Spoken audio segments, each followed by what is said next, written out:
Sad love story in Hindi for girlfriend. जैसे जैसे जमाना डिजिटल होता जा रहा है वैसे वैसे कहानियाँ किस्सा पढ़ने का दौर भी डिस्टर्ब होता जा रहा है। पहले लोग किस्से कहानियाँ अपनी दादी नानी से पंचतंत्र की कहानियाँ इत्यादि को सुना करते थे, लेकिन आप किसी भी लव स्टोरी नोबल बजे को पढ़ने के लिए किसी न किसी प्रकार की फीस देनी पड़ती है, जो कि फ्री नहीं होती है। ऐसे में लोग इंटरनेट पर फ्री लव स्टोरी नोवेल्स को वेबसाइट के जरिए पढ़ने का प्रचलन जारी है।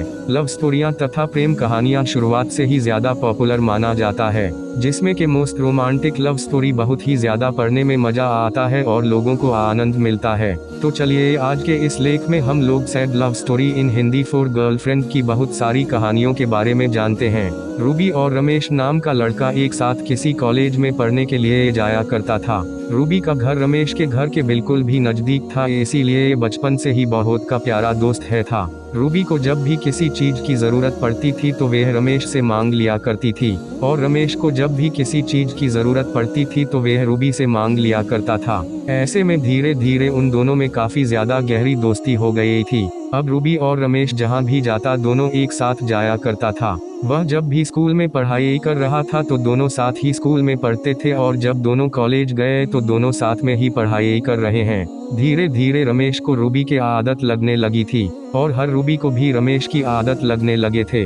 दोनों के मन में कुछ और चल रहे थे, लेकिन दोनों ने कभी किसी को एक दूसरे को इस प्रकार से ना ही सोचा समझा था और ना ही बातचीत किया था। वह तो एक दूसरे को बस अच्छा दोस्त मानते थे, लेकिन दोनों के दिल में तो कुछ और था, लेकिन वे दोनों एक दूसरे को कुछ भी नहीं कह सकते थे। धीरे धीरे दोनों में हो ज्यादा गहरी दोस्ती होती जा रही थी। रूबी को हमेशा लगता था कि रमेश उसके लिए पूरी जिंदगी भर हाजिर रहेगा किसी भी काम करने के लिए। इसी कारण से वह जब भी कोई मुसीबत में पड़ जाती थी यह तो रूबी को कोई काम होता था तो तुरंत ही है रमेश को घर से बुला लगा था काम करने के लिए। रमेश तुरंत ही खुशी खुशी उसके घर आकर उसका सारा काम कर दिया करता था। रूबी सोच रही थी कि रमेश तू मेरा परम मित्र है, यह पूरी जिंदगी भर मेरी ऐसे ही सेवा करते रहेंगे। रूबी आरमन शादी करने के लिए कहीं और हाँ, लेकिन वहाँ कहता था कि रमेश जब भी मेरे लिए कोई लगाव ढूंढेगा तो ही मैं उसे शादी करूंगी। ऐसे में शादी की बात सुनते ही रमेश के मन में उसका पारा बहुत ज्यादा गर्म हो जाता था,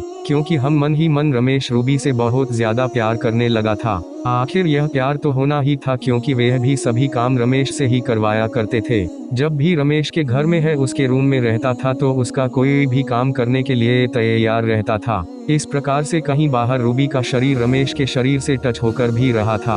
आखिरकार रमेश भी एक लड़का था, वह किसी लड़की का इस पर कैसे बर्दाश्त कर सकता था। रूबी जब मन करे तब रमेश को गले लगा लिया करते थे और उसे उसके साथ खेलने पर मजबूर कर दिया करता था। ऐसे में रमेश रूबी के सारे शरीर के सारे हिस्से को बेहतर तरीके से जानते थे, क्योंकि रूबी खेल खेल में ऐसे बहुत सारे जगहों पर रमेश को स्पर्श करने पर मजबूर कर देती थी जिस जगह पर हो, और उसी को सिर्फ अपने पति को स्पर्श करने के लिए देनी चाहिए था। रूबी जब भी कभी नहाती थी तो वाहनों पानी पहुंचाने अथवा पानी लेकर जाने के लिए हमेशा रमेश को ही बुलाया करते थे।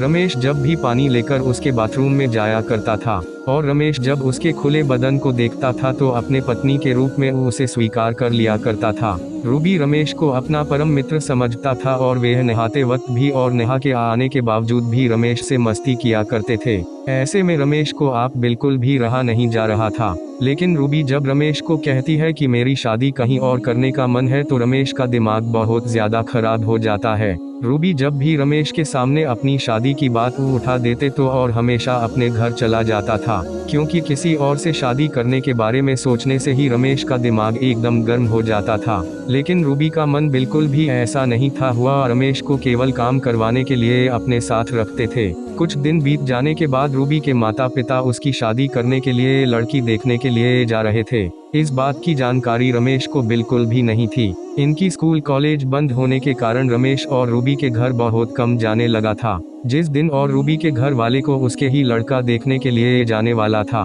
उसी दिन रूबी रमेश को फोन करती है और कहती है कि मेरे लिए मेरे घर वाले लगा देखने जा रहे हैं, तुम्हारा वहां जाना अनिवार्य है, क्योंकि तुम हमारे सच्चे मित्र हो और जब तक तुम लड़का को नहीं देखोगे मैं शादी नहीं कर सकती हूँ। इतना सुनते ही रमेश का पारा एकदम गर्म हो गया। वह तुरंत ही तिलमिला उठा और फोन पर ही रोगी को कस के बोलने लगा। रमेश रूबी को बोल रहा था कि मैं कौन हूँ, तुम्हारे लिए लड़का देखने जाऊंगा। मेरी तुम्हारी दोस्ती कॉलेज की में थी और अब नहीं है, ऐसे में हम अपनी मम्मी पापा को लड़का देखने के लिए भेज सकती हो, मुझे फुर्सत नहीं है जाने के लिए। रूबी को यह बात सुनकर बहुत ज्यादा उदास मन हुआ, क्योंकि रमेश के मन से और रमेश के मुंह से इस तरह की भाषा उसने पहले कभी नहीं सुनी थी। रूबी सोच रहे थे कि रमेश को आखिरकार क्या हो गया है जो इस प्रकार से हमसे बातें कर रहा है। आखिरकार रूबी के माता पिता उसका लड़का देखने के लिए घर से निकल पाते हैं, उसके बाद उधर से आते हैं, वहां पर रिश्ता फाइनल कर लेता है। रूबी के माता पिता घर आते ही रूबी से कहती है कि तुम्हारा शादी मैंने फाइनल कर दिया है, अगले महीने तुम्हारी शादी है,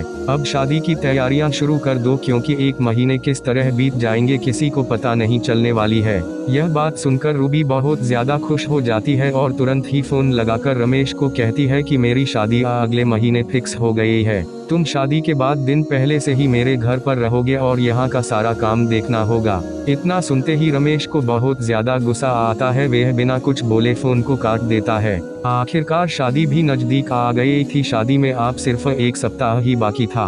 उधर रूबी के घर रमेश का ना जाना बहुत कम हो चुका था। रमेश बिल्कुल भी रूबी के घर आने के लिए पसंद नहीं करता था। रूबी की शादी की चिंता से रमेश सारा दिन रात भर रोते रहता था और वह अपने मन में ही सोचता था कि कितना अच्छा होता रूबी मेरी पत्नी बन जाती, मैं तो उसे बहुत प्यार करता था, पूरी जिंदगी में मुझे रूबी जैसी लड़की नहीं मिल सकती है। लेकिन पूरी बात ना बताने के कारण इस प्रकार का समस्या हुई है। अगर मैं पहले ही बता देता कि रूबी से प्यार करता हूँ, उसके बाद हो सकता था कि उसके माता पिता हमारी शादी के लिए राजी हो जाए, लेकिन अब तो रूबी की शादी फिक्स हो गई है, अब तो कुछ भी नहीं हो सकता है। मेरे कितना भी प्रयास करने पर रमेश उसकी शादी में जाने के लिए बिल्कुल भी तैयार नहीं था। रमेश किसी बहाना बनाकर हुआ शहर से बाहर जाना चाह रहा था, क्योंकि रमेश को उसकी शादी में मतलब की है, रूबी की शादी में जाने का बिल्कुल भी मन नहीं था।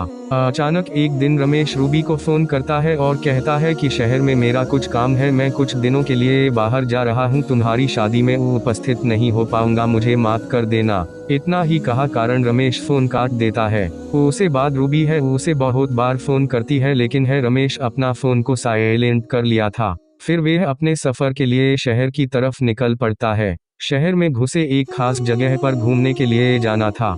हालांकि शहर में उसे किसी प्रकार का कोई बहुत जरूरी काम नहीं था, लेकिन वह बहाना बनाकर कहीं घूमने जाने वाला था। रमेश सफर में निकल पड़ता है। महज 2 दिन बाद है रूबी की शादी है।